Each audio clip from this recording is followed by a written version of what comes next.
Have you ever wondered where the echoes of our world began? Not in the recorded annals of history, not in the silent tombs of forgotten kings, but in a time before time, in a realm spun from chaos and desire, from love and betrayal, from creation and destruction. We speak of a time when gods walked among mortals, when monsters were born of divine wrath, and when the fate of humanity was but a golden thread in the hands of immortal beings. This is the story of the Hellenes, the story of ancient Greece, a story that has shaped our art, our literature, our understanding of heroism, and our very perception of the cosmos. So, find a comfortable seat, perhaps dim the lights, and tell us in the comments below, what time is it in your part of the world as we embark on this epic journey together? Because tonight, we unravel the entire saga of Greek mythology. Before the majestic peaks of Mount Olympus pierced the heavens, before the thunderous laughter of Zeus echoed through the clouds, there was only the void, a swirling, formless abyss of nothingness known as chaos. From this primordial emptiness, the first beings emerged, not born in the way we understand, but simply were. First came Gaia, the earth, broad-bosomed and nurturing. She was the foundation of all things, the very ground beneath our feet. Then came Tartarus, the deep abyss, a realm of torment and shadow buried deep within the earth. And then there was Eros, the embodiment of love and desire, a force so powerful it would drive the very creation of the cosmos. From chaos also emerged Erebus, the darkness of the underworld, and Nyx, the embodiment of night. And as they embraced, they gave birth to Ether, the pure, bright upper air, and Hemera, the day. Gaia, the earth, alone brought forth Uranos, the starry sky, to be her equal, to cover her on all sides, and to be a home for the blessed gods. She also bore the Aurea, the mountains, and Pontus, the barren, salt sea. But Gaia's story was far from over. She lay with her son, Uranos, the sky, and their union brought forth the first race of gods, the 12 Titans. 6 sons and 6 daughters, they were beings of immense power and primal force. There was Oceanus, the great river that encircled the world, and his sister wife Tethys. There was Hyperion, the Lord of Light, who with his sister Theia gave birth to Helios, the sun, Selene, the moon, and Eos, the dawn. There was Coeus, the Titan of intellect, and his sister Phoebe, the Titaness of prophecy, Iapetus, the father of Prometheus, and Atlas, and Themis, the embodiment of divine law and order. And then there were the 2 most powerful and consequential of the Titans, Cronus, the youngest and most ambitious, and his sister wife Rhea, the mother of gods. But Uranos was a cruel and fearful father. He hated his children, the Titans, and as they were born, he would hide them away in the depths of Gaia, causing her immense pain. Desperate to end her suffering, Gaia fashioned a great sickle of adamant and pleaded with her children to rise up against their father.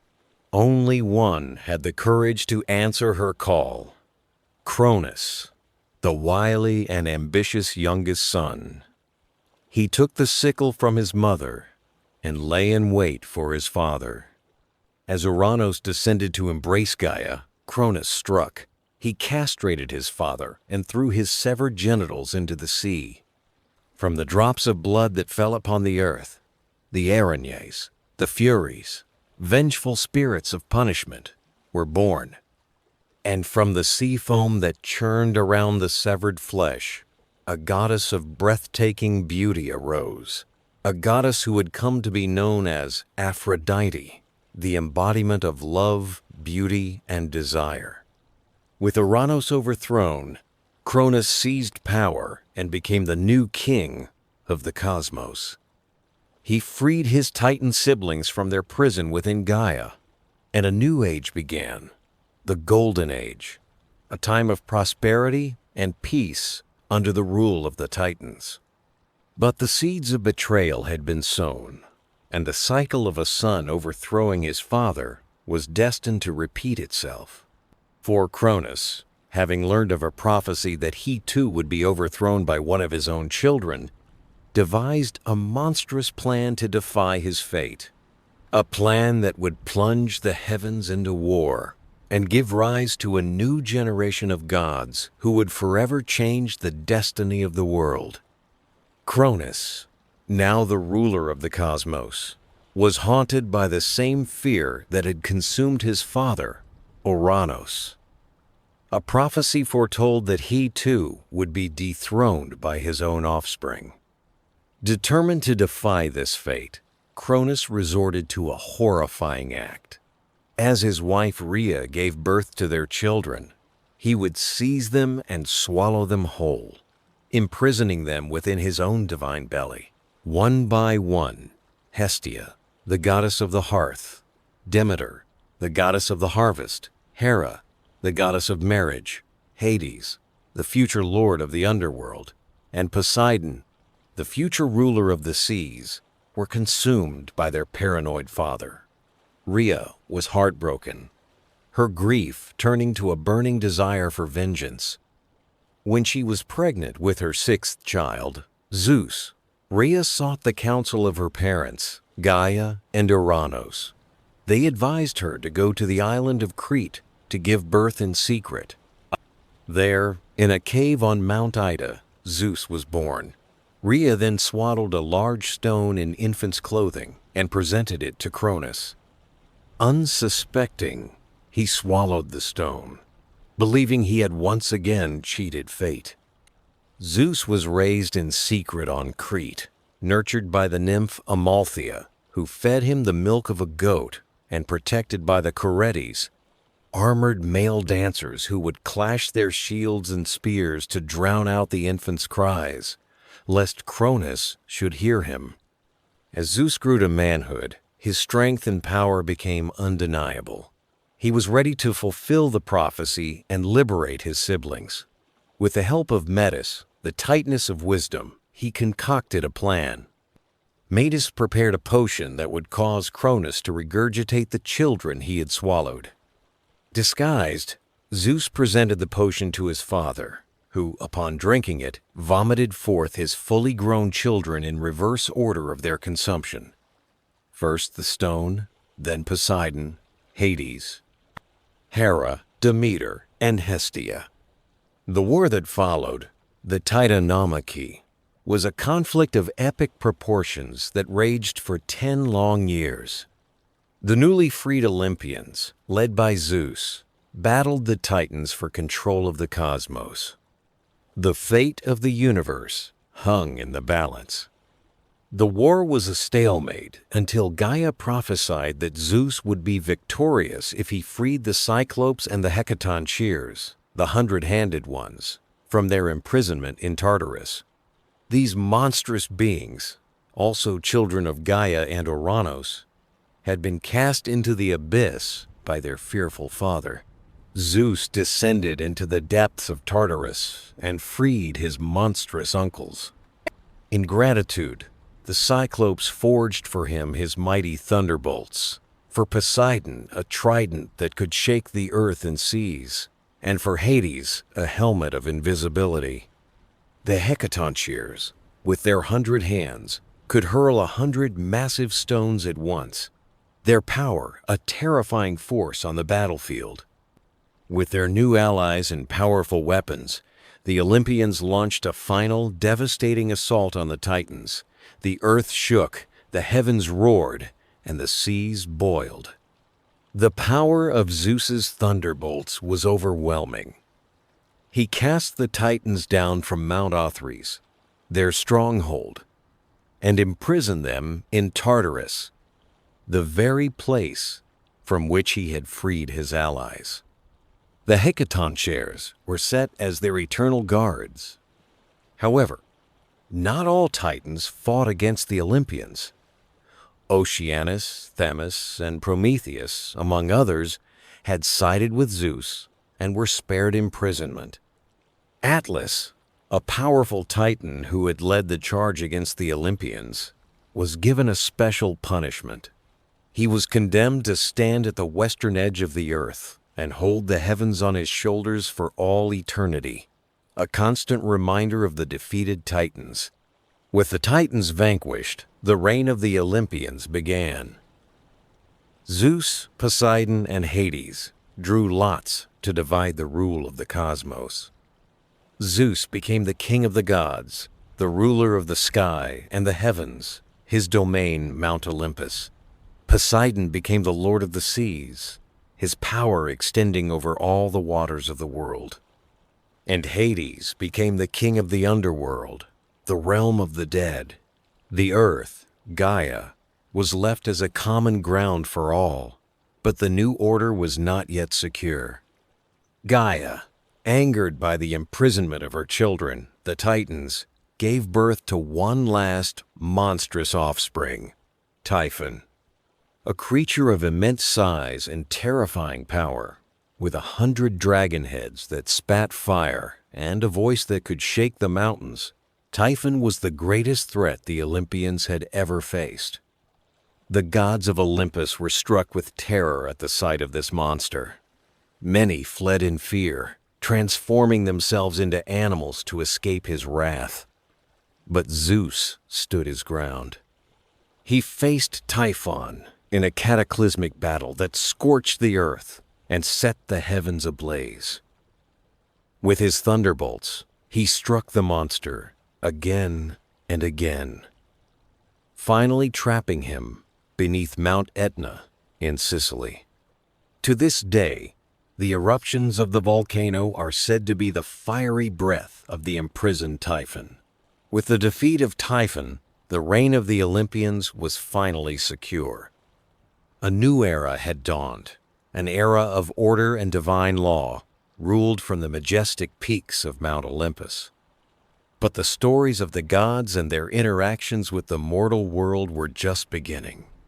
Mount Olympus, a celestial palace hidden in the clouds, became the home of the 12 Olympian gods, the new rulers of the cosmos.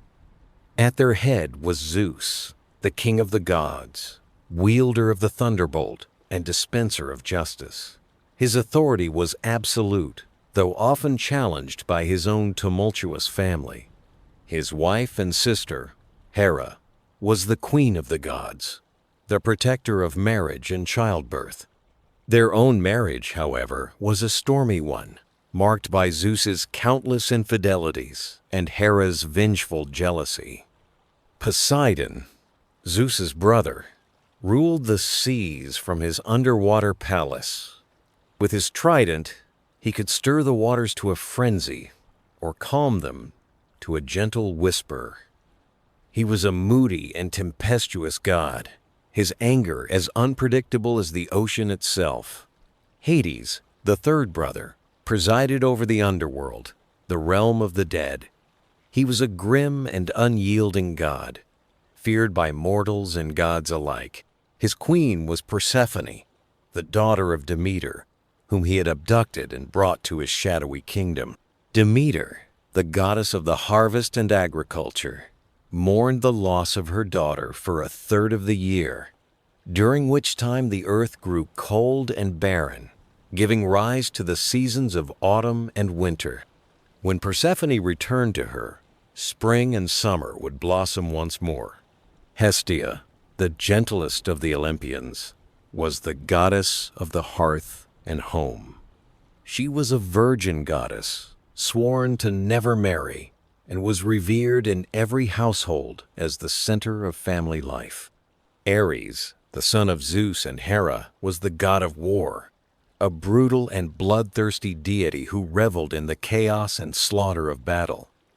He was often accompanied by his sons Phobos, fear, and Deimos, terror. In stark contrast to Ares was Athena, the goddess of wisdom, warfare, and handicrafts. Born fully grown and armed from the head of Zeus, she was a virgin goddess, a brilliant strategist, and the patron deity of the city of Athens, which was named in her honor. Apollo, the son of Zeus, and the Titaness Leto, was the god of music, poetry, prophecy, and medicine. He was the embodiment of the Hellenic ideal of Kalokagathia, the combination of physical beauty and moral virtue. His twin sister, Artemis, was the goddess of the hunt, the wilderness, and wild animals. A virgin goddess, she roamed the forests with her band of huntresses, her silver bow her constant companion. Aphrodite, the goddess of love, beauty, and desire, was a force to be reckoned with. Born from the sea foam, her beauty was so captivating that Zeus, fearing the gods would go to war over her, married her to the lame and ugly Hephaestus, the god of fire, metalworking, and craftsmanship. Hephaestus, the son of Hera, was a master craftsman, his forge located beneath the volcano of Mount Etna. He created magnificent works of art and powerful weapons for the gods, including Zeus's thunderbolts. And finally, there was Hermes, the son of Zeus and the nymph Maia. He was the messenger of the gods, a swift and cunning deity who moved between the mortal and divine worlds with ease. He was also the god of travelers, merchants, and thieves. His winged sandals and caduceus staff, his iconic symbols. Together, these 12 Olympians ruled over the cosmos, their lives a tapestry of love and betrayal, of jealousy and compassion, of grand ambitions and petty squabbles. Their stories and their interactions with the mortal world would shape the destiny of humanity for centuries to come. In the early days of the Olympian rule, the world was a wild and untamed place. The gods, having established their dominion, turned their attention to the creation of mortal life. The task fell to two Titan brothers, Prometheus and Epimetheus. Epimetheus, whose name means afterthought, was tasked with giving the creatures of the earth their various qualities. He bestowed upon them courage, strength, speed, and cunning. He gave them fur and feathers, shells and scales for protection. But in his haste, he gave all the best gifts to the animals, leaving nothing for the last and most vulnerable of creatures, man. Prometheus, whose name means forethought, saw the plight of the naked and defenseless humans. He took it upon himself to give them a gift that would set them apart from all other creatures, a gift that would allow them to thrive and to build civilizations. He ascended to the heavens and stole fire from the forge of Hephaestus, a gift that the gods had intended to keep for themselves. With fire, humanity could cook their food, forge tools and weapons, and light up the darkness of the night. They could build homes and cities, and they could offer sacrifices to the gods. But Zeus was enraged by Prometheus's defiance. As punishment, he ordered Hephaestus to create the first woman, Pandora. She was fashioned from earth and water, and each of the gods bestowed upon her a gift: beauty, grace, cunning, and curiosity. She was then given a jar, or in some tellings a box, and was warned never to open it. Pandora was sent to Epimetheus, who, despite his brother's warnings to accept no gifts from Zeus, was captivated by her beauty and took her as his wife. Inevitably, Pandora's curiosity got the better of her. She opened the jar, and out flew all the evils of the world: sickness, death, sorrow, and strife. Only one thing remained at the bottom of the jar: hope. Prometheus's punishment was far more severe. He was chained to a rock in the Caucasus Mountains, where every day an eagle would come to feast on his liver, which would regenerate overnight only to be devoured again the next day. He endured this torment for centuries, until he was finally freed by the hero Hercules. The stories of Prometheus and Pandora serve as a powerful allegory for the human condition, a testament to the eternal struggle between our aspirations and our limitations, our capacity for both great good and great evil. The gods of Olympus were not distant, aloof beings. They were deeply involved in the lives of mortals, their passions and their whims often shaping the course of human history. Their love affairs, in particular, produced a generation of heroes, demigods who walked the earth, their divine blood setting them apart from ordinary men. One of the most famous of these heroes was Perseus, the son of Zeus, and the mortal princess Danae. King Acrisius of Argos, Danae's father, had been warned by an oracle that he would be killed by his own grandson. To prevent this, he locked Danae away in a bronze chamber. But Zeus, ever resourceful in his romantic pursuits, came to her in the form of a shower of golden rain, and Perseus was conceived. When Acrisius discovered the child, he cast Danae and the infant Perseus out to sea in a wooden chest. They washed ashore on the island of Seriphos, where they were taken in by the kindly fisherman Dictys. Years later, King Polydectes of Seriphos, Dictys's brother, fell in love with Danae. To get rid of Perseus, who was fiercely protective of his mother, Polydectes sent him on an impossible quest to bring back the head of the Gorgon Medusa, a monstrous creature with snakes for hair whose gaze could turn any living thing to stone. With the help of the gods, Perseus was given a number of magical items: a mirrored shield from Athena, an adamantine sword from Hephaestus, winged sandals from Hermes, and a helmet of invisibility from Hades. He journeyed to the lair of the Gorgons, and using the reflection in his shield to avoid looking directly at Medusa, he beheaded her. From the severed neck of Medusa sprang two beings, the winged horse Pegasus and the giant Chrysaor. Perseus placed Medusa's head in a special bag and began his journey home. On his way, he came to the land of Ethiopia, where he found the Princess Andromeda chained to a rock, about to be sacrificed to a sea monster sent by Poseidon to punish her mother, Queen Cassiopeia, for her hubris. Perseus slew the monster and claimed Andromeda as his bride. When he returned to Seriphos, he found that Polydectes had been persecuting his mother. In a final act of vengeance, Perseus pulled Medusa's head from the bag, turning the king and his followers to stone. Years later, the prophecy of the oracle came to pass. While competing in an athletic contest, Perseus threw a discus that was blown off course by the wind, striking and killing an old man in the crowd.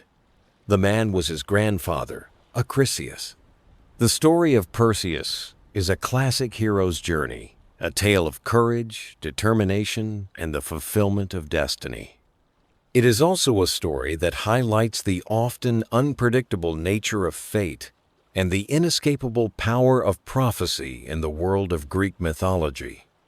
Of all the Greek heroes, none is more celebrated than Hercules, the son of Zeus and the mortal woman Alcmene. His name, which means glory of Hera, is ironic, for he was the object of Hera's relentless persecution from the moment of his birth.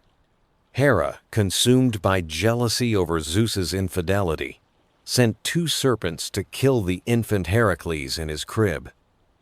But the demigod, even as a baby, possessed superhuman strength. He strangled the snakes, one in each hand, a feat that foreshadowed the incredible deeds he would perform later in life. As a young man, Heracles was driven mad by Hera, and, in a fit of frenzy, killed his own wife and children. When he regained his sanity, he was consumed by guilt and sought absolution from the oracle at Delphi. The oracle commanded him to serve King Eurystheus of Mycenae for 12 years and to perform whatever tasks the king set for him. These tasks became known as the 12 labors of Hercules. The first labor was to slay the Nemean lion, a monstrous beast whose golden fur was impervious to all weapons. Hercules stunned the lion with his club and then strangled it to death with his bare hands. He then skinned the lion using its own claws and wore its pelt as a cloak, a symbol of his invincibility. The second labor was to destroy the Lernaean Hydra, a multi-headed serpent that lived in the swamps of Lerna. For every head that was cut off, 2 more would grow in its place. With the help of his nephew Iolaus, Heracles cauterized the stumps of the necks with a firebrand to prevent them from regenerating. He then buried the immortal head under a massive rock. The third labor was to capture the Cyrenian hind, a deer with golden antlers that was sacred to Artemis. Heracles pursued the hind for a full year before finally capturing it without harming it. The fourth labor was to capture the Erymanthian boar, a fearsome beast that was terrorizing the countryside. Heracles chased the boar into a snowdrift and then bound it in chains. The fifth labor was to clean the Aegean stables in a single day. The stables belonged to King Aegeus and housed 1,000 cattle. They had not been cleaned in 30 years. Heracles diverted the course of 2 rivers, the Alpheus and the Peneus, to flow through the stables, washing them clean. The sixth labor was to drive away the Stymphalian birds, man-eating birds with beaks of bronze and sharp metallic feathers they could launch at their victims. Athena gave Heracles a rattle to frighten the birds into the air, and he then shot them down with his arrows. The seventh labor was to capture the Cretan bull, a magnificent creature that was wreaking havoc on the island of Crete. Heracles overpowered the bull and brought it back to Eurystheus. The eighth labor was to steal the mares of Diomedes. These were man-eating horses owned by King Diomedes of Thrace. Heracles killed the king and fed his body to the horses, which calmed them enough for him to bring them back to Mycenae. The ninth labor was to obtain the girdle of Hippolyta, the queen of the Amazons. Hippolyta was so impressed by Heracles that she willingly gave him the girdle. But Hera, disguised as an Amazon, spread a rumor that Heracles was abducting the queen. The Amazons attacked, and in the ensuing battle, Heracles killed Hippolyta. The 10th labor was to obtain the cattle of the monster Geryon, a 3-bodied giant who lived on the island of Erythea in the far west. Heracles killed Geryon and his 2-headed dog, Orthrus, and then herded the cattle back to Greece. The 11th labor was to steal the golden apples of the Hesperides. The apples grew in a garden at the western edge of the world, guarded by the Hesperides, nymphs who were daughters of the Titan Atlas, and a 100-headed dragon named Ladon. Heracles sought the help of Atlas, who was condemned to hold up the heavens. Heracles offered to hold the heavens for Atlas if he would fetch the apples for him. Atlas agreed, but upon his return, he refused to take the heavens back.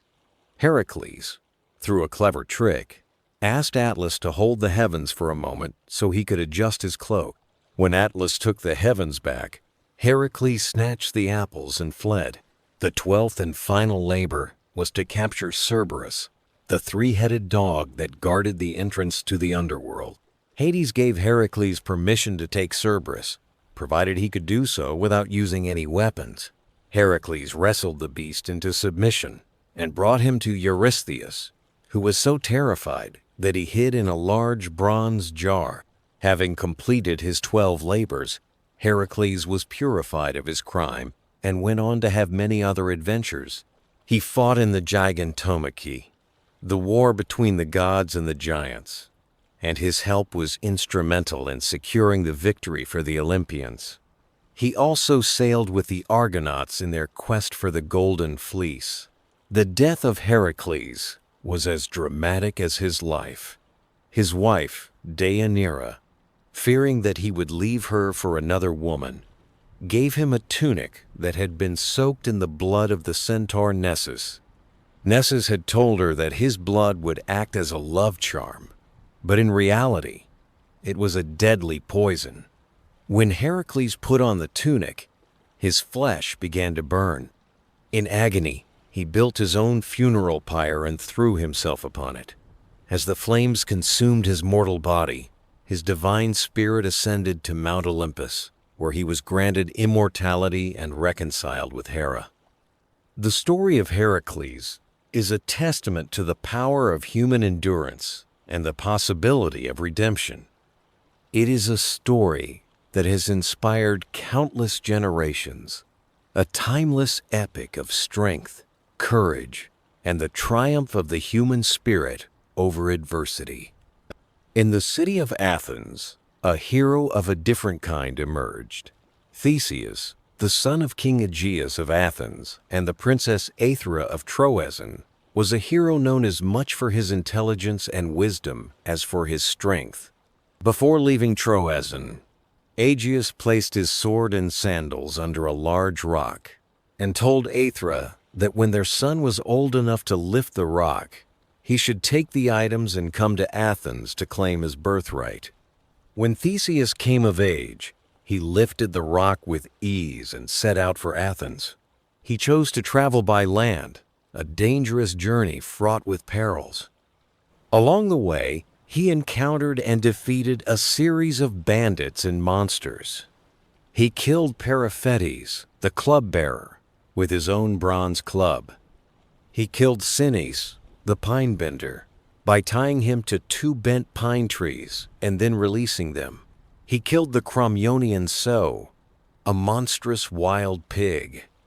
He killed Sciron, who would kick his victims off a cliff to be devoured by a giant turtle by throwing him off the same cliff. He killed Cercyon, the wrestler, in a wrestling match. And he killed Procrustes, who would stretch or cut his victims to fit the length of his bed by subjecting him to the same fate. When Theseus arrived in Athens, he was hailed as a hero.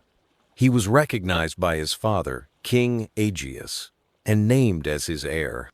At the time, Athens was in a state of mourning. Every 9 years, the city was forced to send 7 young men and 7 young women to Crete as tribute to King Minos. There, they were sacrificed to the Minotaur, a monstrous creature with the body of a man and the head of a bull, who lived in the labyrinth, a vast and intricate maze designed by the master craftsman Daedalus. Theseus, determined to end this terrible tribute, volunteered to be one of the 7 young men. When he arrived in Crete, he caught the eye of Ariadne, the daughter of King Minos. She fell in love with him and, with the help of Daedalus, gave him a ball of thread to help him find his way out of the labyrinth. Theseus entered the labyrinth, found the Minotaur in its center, and killed it with his bare hands. He then followed the thread back to the entrance and escaped with the other Athenian youths and Ariadne. On their way back to Athens, they stopped at the island of Naxos. There, for reasons that are still debated by scholars, Theseus abandoned Ariadne. Some say he was commanded to do so by the gods, others that he was simply faithless. Before leaving for Crete, Theseus had promised his father that if he was successful, he would replace the black sail of his ship with a white one. But in his grief over leaving Ariadne, or perhaps in his excitement over his victory, he forgot to change the sail. King Aegeus, seeing the black sail approaching, believed his son was dead and threw himself from a cliff into the sea, which was thereafter named the Aegean Sea in his honor. Theseus became the king of Athens and was a wise and just ruler. He is credited with the Synoikismos, the political unification of Attica under Athens. He also had many other adventures, including fighting the Amazons, and sailing with the Argonauts. The story of Theseus and the Minotaur is a powerful allegory for the triumph of civilization over barbarism, of reason over brute force. It is also a story that highlights the importance of courage, ingenuity, and the often tragic consequences of human error. The quest for the Golden Fleece is one of the most famous and enduring tales of Greek mythology. It is the story of Jason, the rightful heir to the throne of Iolcos, and his band of heroes, the Argonauts, who sailed to the far-off land of Colchis to retrieve a magical fleece that was guarded by a sleepless dragon.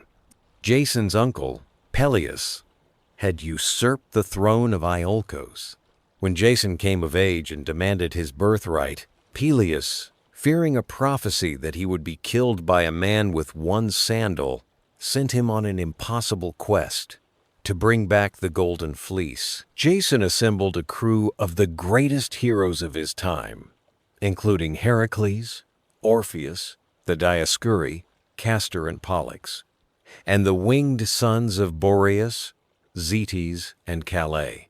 They set sail in a ship called the Argo, which was built with the help of the goddess Athena and had a talking beam in its prow that could prophesy. Their journey was long and perilous. They encountered the fierce women of Lemnos, who had killed all the men on their island. They battled the Harpies, monstrous bird-like creatures that were tormenting the blind seer Phineus.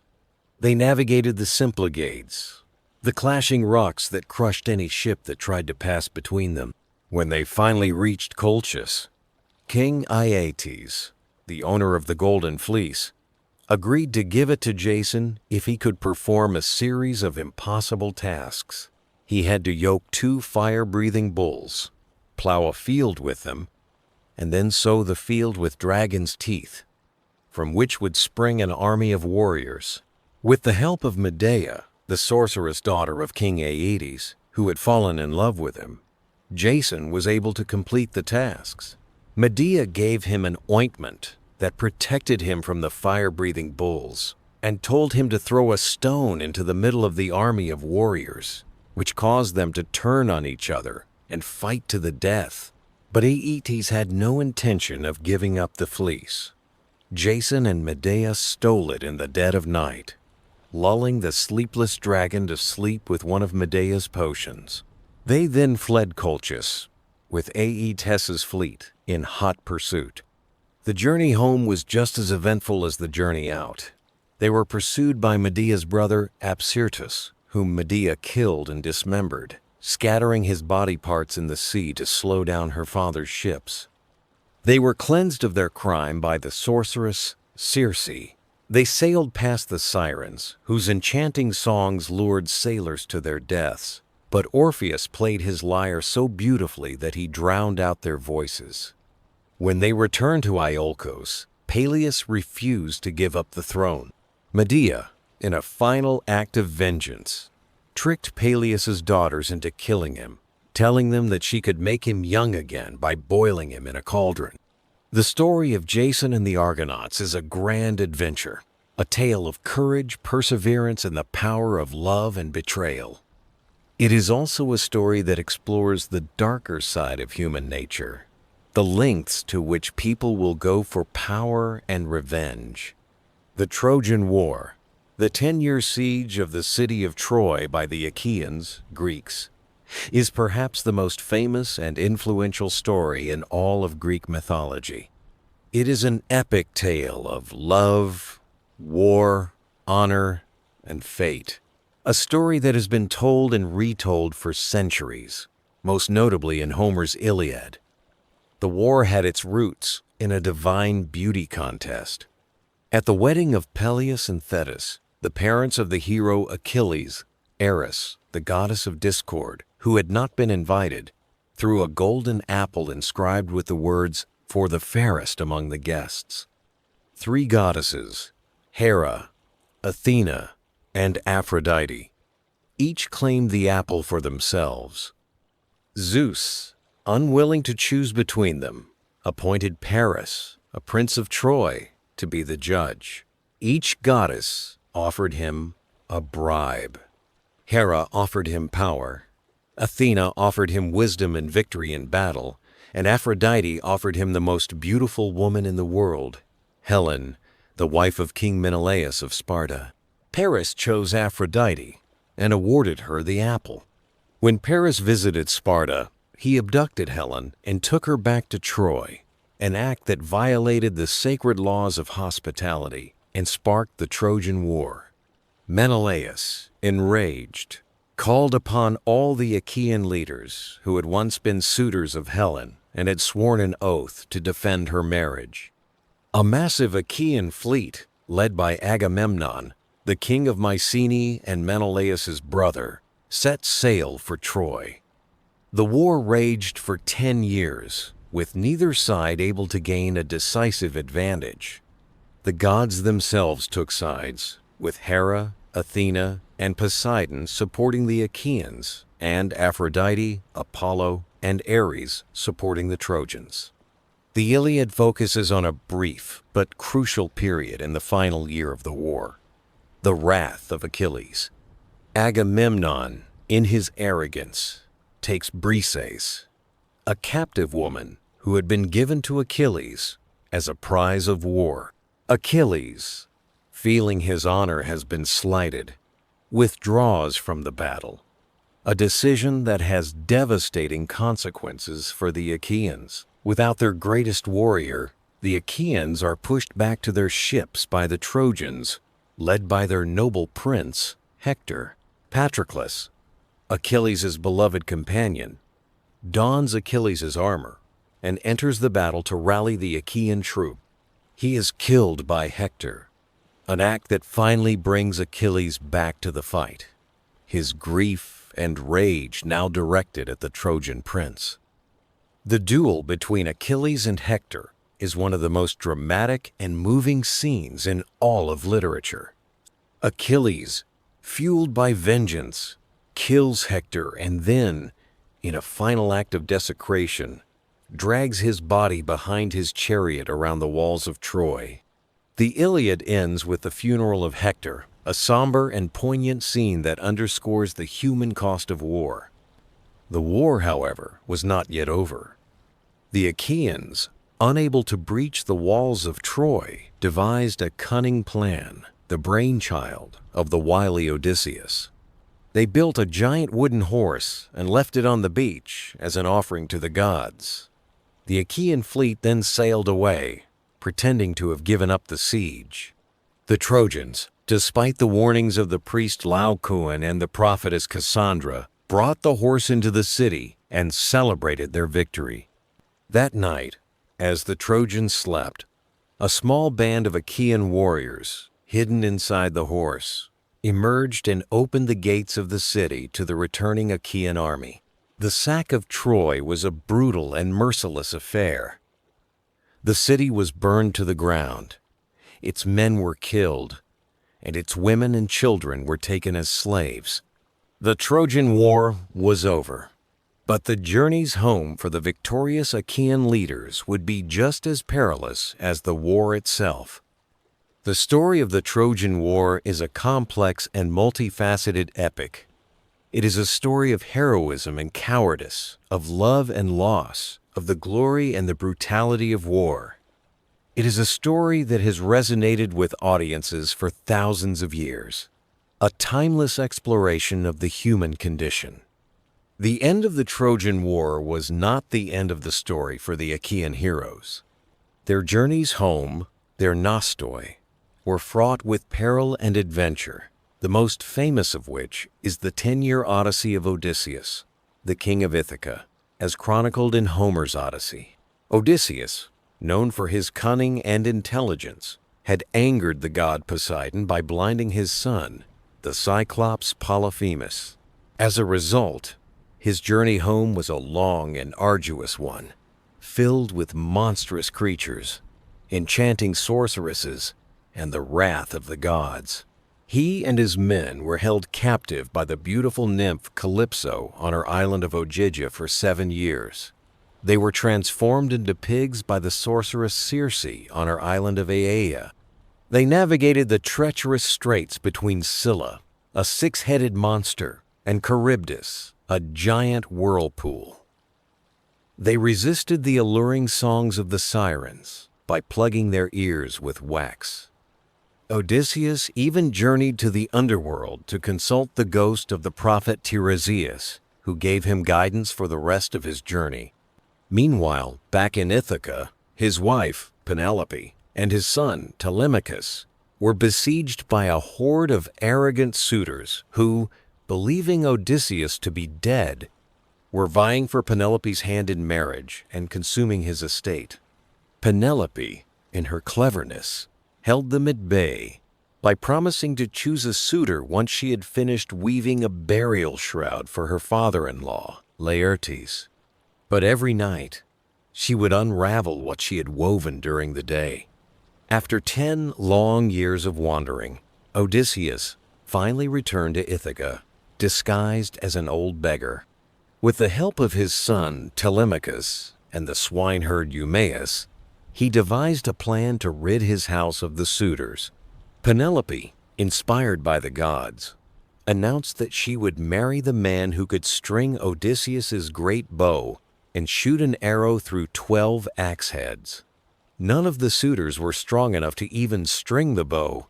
The disguised Odysseus then stepped forward and, to the astonishment of all, effortlessly strung the bow and shot the arrow through the axe heads. He then revealed his true identity and, with the help of Telemachus and a few loyal servants, slaughtered all the suitors in a bloody and cathartic battle. Odysseus was finally reunited with his faithful wife Penelope, and his kingdom was restored. His long and arduous journey was over. The story of Odysseus is a timeless tale of perseverance, loyalty, and the longing for home.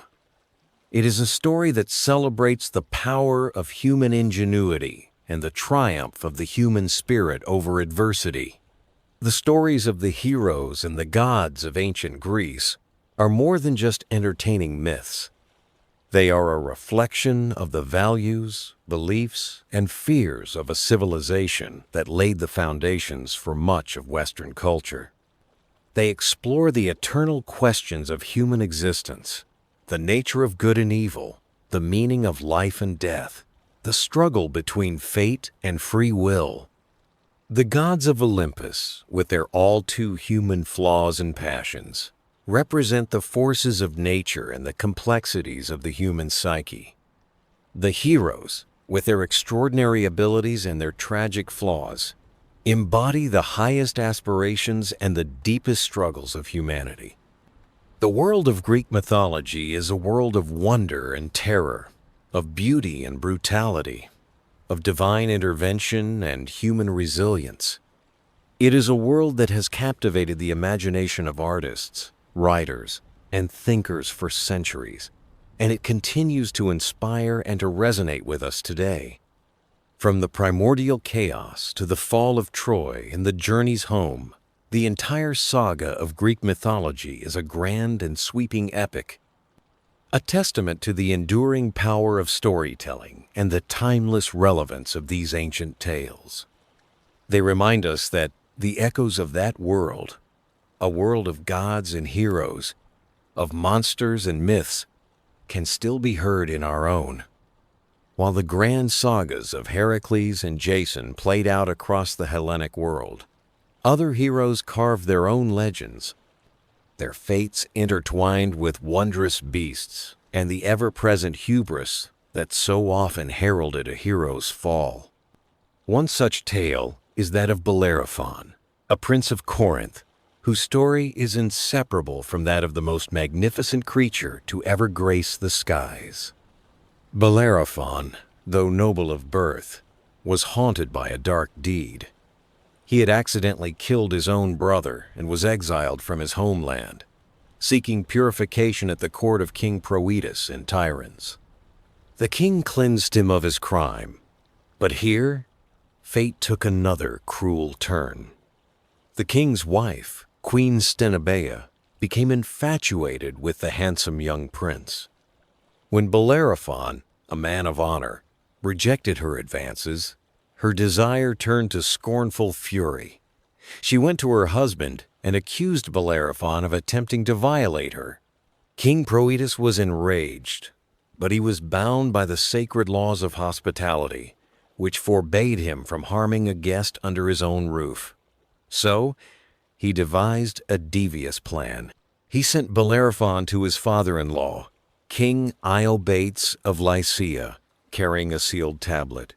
Bellerophon, unaware of the tablet's contents, dutifully made the journey. The tablet, however, contained a simple, chilling message. Pray, remove the bearer from this world. King Iobates, now faced with the same dilemma of hospitality, decided to send Bellerophon on a series of impossible, suicidal quests. The first and most fearsome of these was to slay the Chimera, a monster of divine origin and terrifying form. The Chimera was a grotesque fusion of three beasts. It had the head and body of a lion, a second head of a goat that grew from its back, and a venomous serpent for a tail. And from its mouths, it breathed a torrent of scorching fire. Bellerophon knew that to face such a creature on foot was certain death. He sought the counsel of the seer Polyeidos, who advised him that he would need the help of Pegasus, the immortal winged horse that had sprung from the neck of Medusa. But Pegasus was a wild and free creature, untamed by any mortal. Polyeidos told Bellerophon to sleep in the temple of Athena. In his dreams, the goddess came to him, bestowing upon him a golden bridle, a tool that would allow him to tame the untamable. When Bellerophon awoke, the golden bridle was there beside him. He found Pegasus drinking at the Pierian spring and, showing the horse the divine bridle, was able to mount him without a struggle. Astride the winged steed, Bellerophon soared into the sky. A mortal granted the power of flight. He flew to the lair of the Chimera and engaged the monster in a ferocious aerial battle. The beast's fiery breath was formidable, but from the air, Bellerophon could dodge its attacks. Yet his arrows and spears seemed to have little effect. In a stroke of genius, he affixed a lump of lead to the tip of his spear. He flew in close, and as the Chimera unleashed its fiery breath, he thrust the spear into its throat. The intense heat of the monster's own fire melted the lead, which flowed down its gullet, searing its organs and killing it from within. Having achieved the impossible, Bellerophon returned to King Iobates, who was stunned. The king, still determined to fulfill his grim promise to Proetus, sent the hero on two more perilous missions, one against the warlike Selimi tribe and another against the fearsome Amazons. With Pegasus as his ally, Bellerophon was victorious in both campaigns. Finally, in a last, desperate act, Iobates gathered his finest soldiers and set an ambush for Bellerophon. But the hero, protected by the gods, defeated them all. At last, Iobates recognized that Bellerophon was no ordinary mortal, but a man favored by the divine. He showed Bellerophon the sealed tablet, and begging for forgiveness, offered him the hand of his daughter in marriage and half of his kingdom. Bellerophon became a celebrated king, but his triumphs fed a growing pride. He began to see himself as an equal to the gods. In a final fatal act of hubris, he decided to fly Pegasus to the very summit of Mount Olympus to take his place among the immortals. Zeus, watching from his throne, was incensed by this arrogance. He sent a single gadfly to sting Pegasus. The winged horse, startled and in pain, reared up, throwing Bellerophon from its back. He plummeted back to earth, his fall long and terrible. He did not die, but he was left crippled, blind, and alone. He spent the rest of his days wandering the earth, hated by the gods, a bitter and broken man, a living warning against the perils of mortal pride. The tale of Theseus and the Minotaur is forever bound to the story of the labyrinth's creator, the master inventor and artisan, Daedalus. He was a man of such genius that it was said he could craft statues that moved and breathed on their own. It was this unparalleled skill that brought him to Crete, where King Minos commissioned him to build an inescapable prison for the Minotaur, the monstrous son of his wife, Queen Pasiphae. Daedalus constructed the labyrinth, a maze so complex and bewildering that he himself could barely navigate his way out after its completion. But his genius would become his own prison. After Theseus escaped the labyrinth, having used the thread provided by Ariadne on Daedalus's own advice, King Minos was furious. He believed Daedalus was complicit in the hero's success and the loss of his daughter. To ensure his secrets would never be revealed, Minos imprisoned Daedalus and his young son, Icarus, within the very maze he had created. But the mind of Daedalus could not be so easily contained. He observed the seabirds that flew freely over the walls of his prison and conceived of a daring escape. He began to gather the feathers of birds that fell into the labyrinth, and using wax and thread, he fashioned 2 pairs of magnificent wings, one for himself and one for his son. When the wings were complete, he fastened them to Icarus's shoulders, his hands trembling as he worked. "My son," he warned, his voice heavy with caution. "We must fly a middle course. Do not fly too low, for the sea spray will soak the feathers and weigh you down. And do not fly too high, for the sun's heat will melt the wax that binds them. Follow me closely, and do not take your own path." With these words, they leaped from the walls of the labyrinth and into the open sky. For the first time, man soared among the clouds. Fishermen and shepherds on the ground looked up in astonishment, believing they were witnessing 2 gods. Icarus, filled with the exhilaration of flight, felt a wild joy seize him. The wind rushed past him, the world spread out like a map below, and he felt invincible. He forgot his father's solemn warning. In the sheer thrill of the moment, he began to climb higher and higher, soaring upward as if to touch the heavens themselves. He wanted to feel the warmth of the sun on his face, to reach the domain of Apollo. Daedalus, watching in horror, cried out to him, but his voice was lost in the vastness of the sky. Icarus flew too close to the sunday. The golden rays, which gave life to the world, became his undoing. The wax that held the feathers of his wings began to soften and melt. The feathers loosened, one by one at first, then in whole clumps, fluttering uselessly into the void. He flapped his arms frantically, but there was nothing left to catch the air. He was simply a boy, suspended in the sky for one terrifying moment before he plunged downward. He screamed his father's name as he fell, a desperate cry that was swallowed by the sea. Daedalus, heartbroken, circled above, but all he could see were feathers floating on the surface of the water. He flew to a nearby island and, after a long search, found the body of his son washed ashore.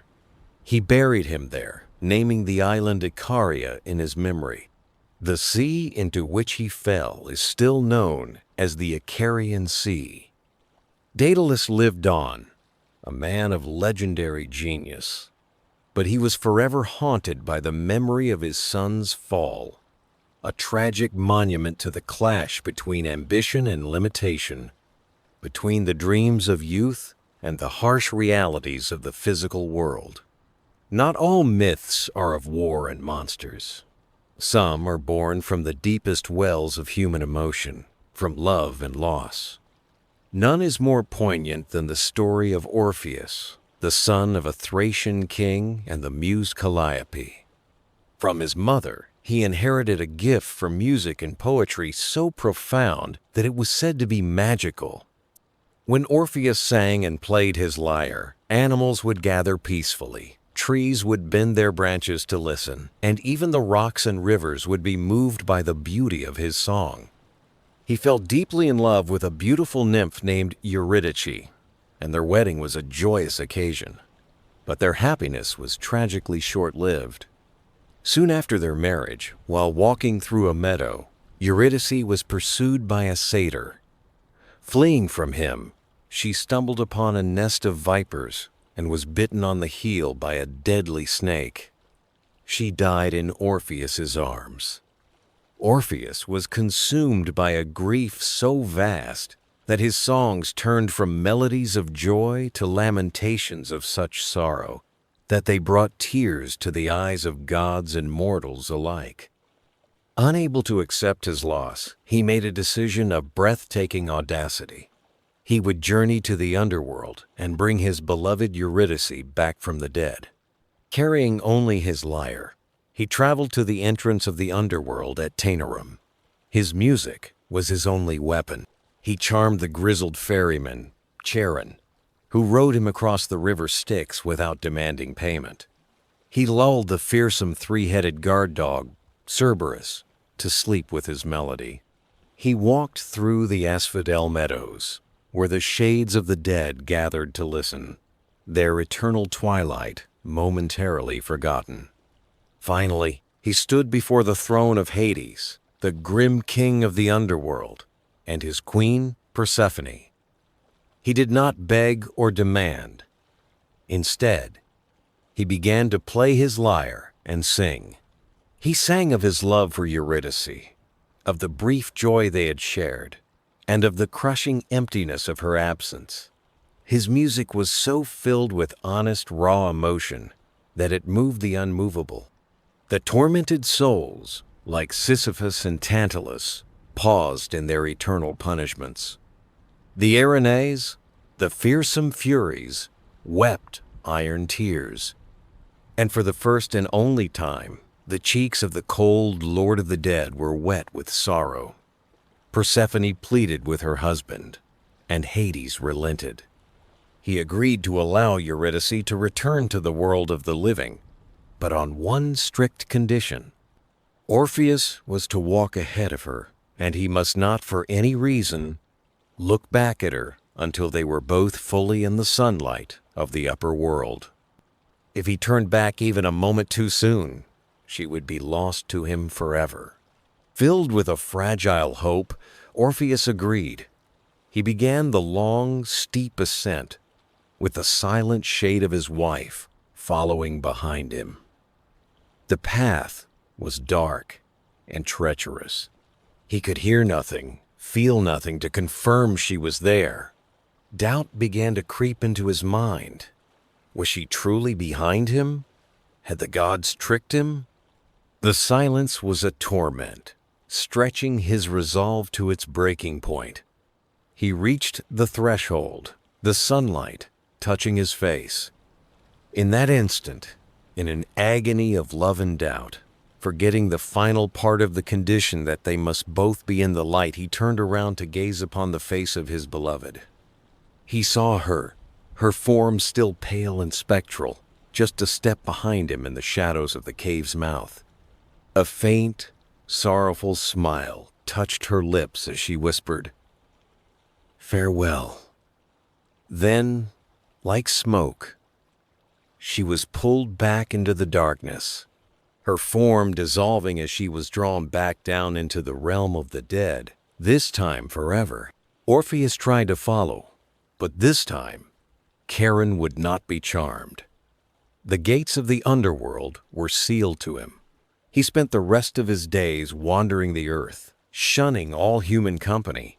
His only solace the sad songs he played on his lyre. His music still held its power, but it was now forever tinged with the bitterness of his eternal loss, a heartbreaking melody of a love that challenged death itself and lost on a single, fateful glance.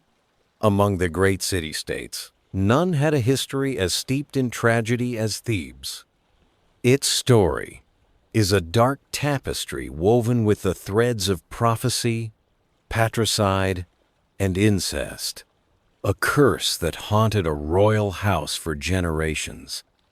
It began with Laius, the king of Thebes, who was warned by the oracle at Delphi that he was fated to be killed by his own son.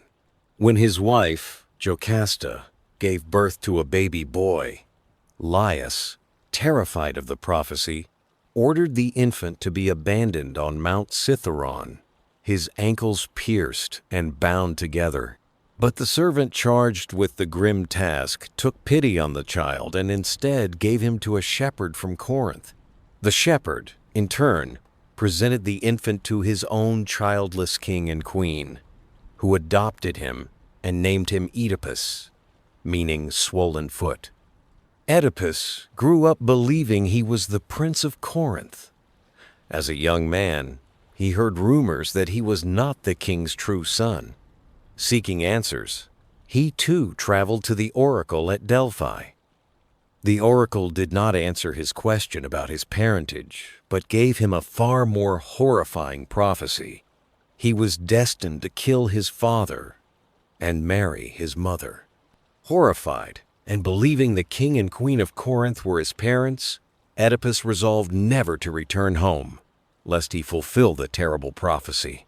He fled Corinth and began to wander. At a place where 3 roads met, his path was blocked by a chariot carrying an older, arrogant nobleman. An argument broke out over the right-of-way. Tempers flared, and in the ensuing fight, Oedipus, defending himself, killed the nobleman and his entire retinue, unaware that the man he had just slain was his true father, King Laius of Thebes. Continuing his journey, Oedipus arrived at the city of Thebes, which was in the grip of a terrible plague, tormented by a monstrous creature called the Sphinx. The Sphinx had the body of a lion, the wings of an eagle, and the head of a woman. She crouched on a high rock outside the city and posed a riddle to all who tried to enter. What goes on 4 feet in the morning, 2 feet at noon, and 3 feet in the evening? Anyone who failed to answer correctly was immediately devoured. The throne of Thebes, now vacant, had been offered to anyone who could free the city from the Sphinx. Oedipus, confident in his intellect, faced the monster. When she posed the riddle, he thought for a moment and then gave the correct answer. Man. He crawls on all 4s as a baby, walks on 2 feet as an adult, and uses a cane in old age. Defeated and enraged that her riddle had been solved, the Sphinx threw herself from the rock and perished. Oedipus was hailed as a savior. He was crowned the new king of Thebes and was married to the widowed queen, Jocasta. He had, unknowingly, fulfilled the second part of the dreadful prophecy. He had married his own mother. For many years, Oedipus and Jocasta ruled Thebes in peace and prosperity. They had 4 children, 2 sons, Eteocles and Polynices, and 2 daughters, Antigone and Ismene. But then, a new plague, a blight upon the land and its people, descended upon the city. Oedipus, a devoted king, swore he would find the cause and root it out. He sent for the blind prophet Tiresias, who, after much resistance, revealed the horrifying truth. The plague was a punishment for the city harboring the murderer of King Laius, and that murderer was Oedipus himself. At first, Oedipus refused to believe it, accusing the prophet of conspiracy. But as he investigated further, piecing together evidence from a messenger from Corinth and the very shepherd who had found him as a baby, the terrible, inescapable truth unraveled. A servant from the old king's retinue confirmed he was the sole survivor of the attack at the crossroads. Jocasta, realizing she had married her own son and borne his children, fled to her chambers and hanged herself. Oedipus, in a frenzy of grief and self-loathing, followed her and, taking the golden brooches from her dress, stabbed his own eyes, blinding himself so he would never again have to look upon the world he had polluted. His reign was over, his life in ruins. Blind and exiled, he wandered the lands of Greece, guided only by his devoted daughter, Antigone, a living embodiment of the inescapable power of fate. A tragic hero brought down not by a flaw in his character, but by a destiny he could never hope to outrun. The curse on the House of Thebes, however, was far from over, and would be inherited in blood and sorrow by his children.